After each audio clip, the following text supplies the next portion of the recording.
गणेशाय नमः।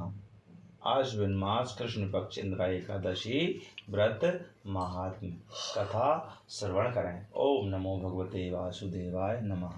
युधिष्ठिर ने पूछा, हे जगत के पालनहार जगन्नाथ जनार्दन वासुदेव मधुसूदन श्री कृष्णचंद्र जी भगवान, कृपया करके मुझे यह बताइए कि अश्विन के कृष्ण पक्ष में कौन सी एकादशी होती है।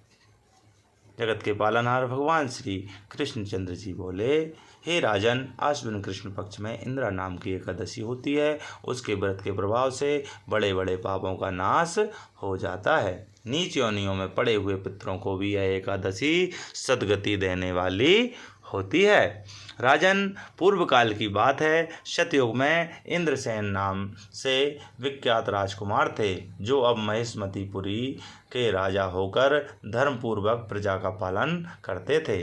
उनका यश सब ओर फैल चुका था। राजा इंद्रसेन भगवान श्री हरि विष्णु की भक्ति में हमेशा तत्पर रहते थे।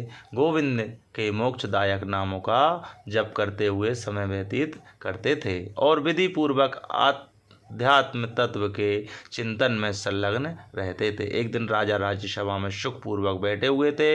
इतने में ही देवर्षि नारद जी आकाश से उतरकर वहां प्रकट हो गए। उन्हें आया देख राजा हाथ जोड़कर खड़े हो गए और विधि पूर्वक पूजन करके उन्हें आसन पर बिठाया। इसके बाद वे इस प्रकार बोले, हे मुनि श्रेष्ठ देवर्षि भगवान, आपकी कृपा से मेरी सर्वदा कुशल है। आज आपके दर्शन से मेरी संपूर्ण यज्ञ क्रियाएं सफल हो गईं। देवर्षि, अपने आगमन का कारण बताकर मुझ पर कृपा कीजिए।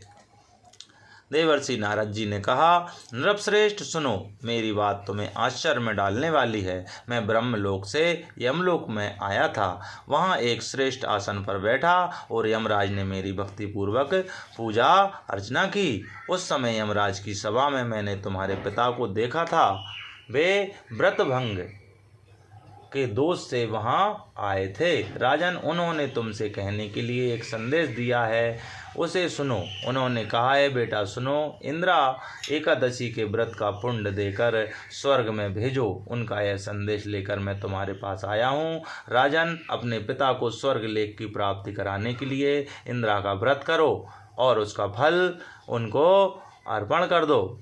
राजा ने पूछा, भगवान कृपा करके इंद्रा का व्रत बताइए, किस पक्ष में, किस तिथि को और किस विधि से उसका व्रत करना चाहिए। नारद जी ने कहा, हे राजेंद्र सुनो, मैं तुम्हें इस व्रत की शुभकारक विधि बतलाता हूँ। अश्विन मास के कृष्ण पक्ष में दशमी के उत्तम दिन को श्रद्धा युक्त चित्त से प्रातः काल स्नान करें, फिर मध्याह्न काल में स्नान करके एकाग्रचित हो एक समय भोजन करें तथा रात्रि में भूमि पर सोएं। रात्रि के अंत में निर्मल प्रभात होने पर एकादशी के दिन दातुन करके मुख धोएं। इसके बाद भक्ति भाव से निम्नांकित मंत्र पढ़ते हुए उपवास का नियम ग्रहण करें। अद्य स्थित्वा निराहारा सर्वे भोग विवर्जिताः सबो भोक्षये पुंडरीकाक्ष शरणम में भवाच्युत। कमल नयन भगवान नारायण, आज मैं सब भोगों से अलग हो निराहार रहकर कल भोजन करूंगा। अच्युत, आप मुझे शरण दें। इस प्रकार नियम करके मध्याह्न काल में पितरों की प्रसन्नता के लिए सालग्राम शिला के सम्मुख विधि पूर्वक श्राद्ध करें तथा दक्षिणा से ब्राह्मणों का सत्कार कर उन्हें भोजन करावें। पितरों को दिए हुए अन्नमय पिंड को सूंघ कर विद्वान पुरुष गाय को खिला दें और धूप और गंध आदि से भगवान ऋषिकेश का पूजन करके रात्रि में उनके समीप जागरण करें। तत्पश्चात सवेरा होने पर द्वादशी के दिन पुनः भक्ति पूर्वक श्री हरि की पूजा करें। उसके बाद ब्राह्मणों को भोजन कराकर भाई बंधु नाती और पुत्र आदि के साथ स्वयं मौन होकर भोजन करें। राजन, इस विधि से आलस्य रहित होकर तुम इंद्रा का व्रत करो। इससे तुम्हारे पितर भगवान विष्णु के वैकुंठ धाम में चले जाएंगे। भगवान मधुसूदन श्री कृष्णचंद्र कहते हैं, राजन, राजा इंद्रसेन से ऐसा कहकर देवर्षि नारद अंतर्ध्यान हो गए। राजा ने उनकी बताई हुई विधि से अंतपुर की रानियों, पुत्रों और भृत्यों सहित उस उत्तम व्रत का अनुष्ठान किया। कुंती नंदन व्रत पूर्ण होने पर आकाश से फूलों की वर्षा होने लगी। इंद्रसेन के पिता गरुड़ पर आरूढ़ हो श्री विष्णु धाम को चले गए और राजर्षि इंद्रसेन भी अकंटक राज्य का उपभोग कर अपने पुत्रों को राज्य पर बिठाकर स्वयं स्वर्गलोक को गए। इस प्रकार मैंने तुम्हारे सामने इंदिरा एकादशी व्रत के महात्म का वर्णन किया है। इसका पढ़ने और सुनने से मनुष्य सब पापों से मुक्त हो जाता है।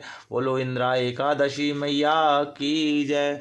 पितृ मोक्ष एकादशी मैया की जय। कन्हैया लाल की जय। श्री राधे राधे।